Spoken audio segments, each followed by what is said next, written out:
এই মুহূর্তে নজর রাখবো যে গুরুত্বপূর্ণ খবরের দিকে। আজ সকালে একগুচ্ছ কর্মসূচি নিয়ে বহরমপুরে হাজির হলেন বিজেপির রাজ্য সভাপতি ডক্টর সুকান্ত মজুমদার। যে গুরুত্বপূর্ণ খবরের দিকে এই মুহূর্তে নজর রাখতেই হচ্ছে, আজ সকালবেলায় একগুচ্ছ কর্মসূচি নিয়ে বহরমপুরে হাজির হলেন বিজেপির রাজ্য সভাপতি ডক্টর সুকান্ত মজুমদার।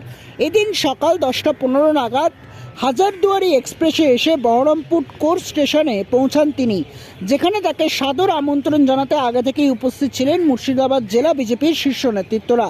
সেখানে তাকে প্রথমত ফুলের মালা ও উত্তরীয় পরিয়ে সাদরে অভ্যর্থনা জানানো হয়।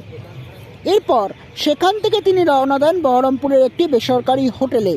তারপর সেখান থেকে তার যাওয়ার কথা রয়েছে বহরমপুরের পুরাতন হাসপাতালের এলাকায় জগন্নাথ মন্দিরে, যেখানে পুজো দেওয়ার পাশাপাশি স্বচ্ছ ভারত অভিযানের সূচনা করবেন বলে জানা গেছেন আজ। তারপর আজ দুপুরে জেলার সাটুই বিজেপির একটি জনসভায় যোগদান করার কথা রয়েছে ইতিমধ্যেই তার। না, এ তো পালঘর করার চেষ্টা করা হয়েছিল। তো মহারাষ্ট্রে পালঘর হওয়ার পর মহারাষ্ট্রের সরকারের কি হয়েছিল নিশ্চয়ই আপনাদের মনে আছে। তো সাধু সন্ত সন্ন্যাসী এরা সব কিছু ছেড়ে সমাজের জন্য ধর্মের জন্য ঘুরে বেড়ান। তাদের উপর এই ধরনের বর্বরচিত হামলা, সেই সরকার যে সরকার ব্যবস্থা নেয় না, সেই সরকার তার নৈতিক অধিকার হারায় এবং উপযুক্ত সময়ে দেখবেন এই সরকার তার ক্ষমতাও হারিয়ে ফেলেছে।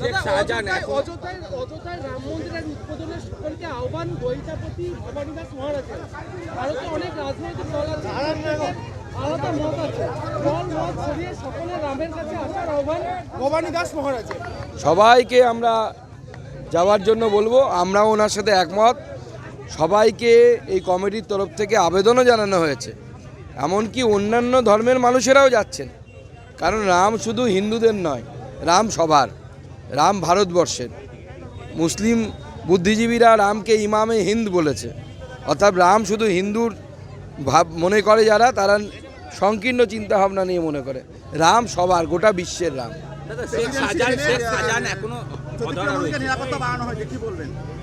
জ্যোতিপ্রিয় মল্লিকের নিরাপত্তা বাড়িয়ে অবশ্যই রাখা উচিত, কারণ এদের কাছে এমন কিছু গুপ্তধন লুকিয়ে আছে, যে গুপ্তধনটা হচ্ছে ইনফরমেশন, তথ্য। সেই তথ্য বাইরে বেরিয়ে এলে অনেকের পেটে ব্যথা, ঘাড়ে ব্যথা, অনেকে আবার দেখবেন এসএসকেএমে এসে ভর্তি হয়ে গেছে। তো সেই জন্য এদেরকে অবশ্যই প্রোটেকশনের মধ্যে রাখতে হবে। শেখ শাহজাহান এখনো অধরা, এতদিন কেটে গেল, এখনো গ্রেপ্তার করতে পারে। তাজমহল বানাচ্ছে মনে হয়, তাজমহল বানানো হলে তারপরে আসবে শাহজাহান। তো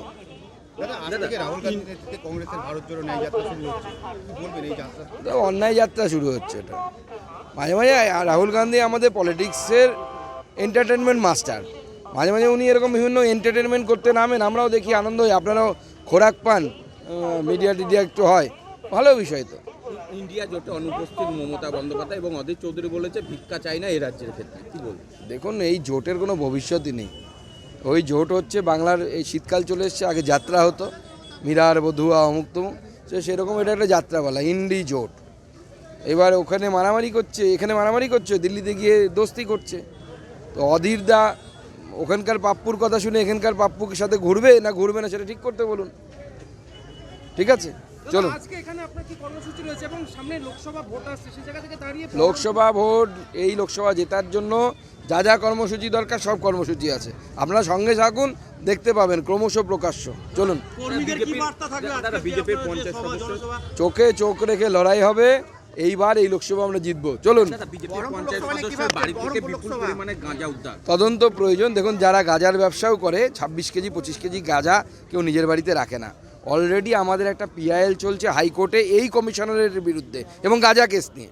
আপনারা জানেন কি না জানি না, আমরা তথ্য প্রমাণ সহ দেখিয়েছি। কমিশনারেট এবং থানা, এই হাওড়া কমিশনারেট এবং থানা যে তথ্য দিয়েছে বাজেয়াপ্ত গাঁজা নিয়ে, আমাদের মামলা 1 বছর হয়ে গেল প্রায়, যে তাতে মিলছে না। মানে থানা বলছে 100 কেজি আছে, কমিশনারেট বলছে 50 কেজি আছে। মানে একটা থানা যা বলছে তার থেকে কমিশনারেট বলছে কম আছে আমার। মানে একটা কমিশনারেটের অনেক থানা। মামলা চলছে, আগামী দিনে এই মামলা যখন সামনে আসবে, কমিশনারেট এবং এই থানার অফিসাররা সব ধরা পড়বে যে তারা কিভাবে এই গাঁজা কেসে বিজেপির কর্মীদেরকে মিথ্যে মামলায় ফাঁসিয়েছে। এর তদন্ত হোক, আমরা নিরপেক্ষ তদন্ত চাইছি।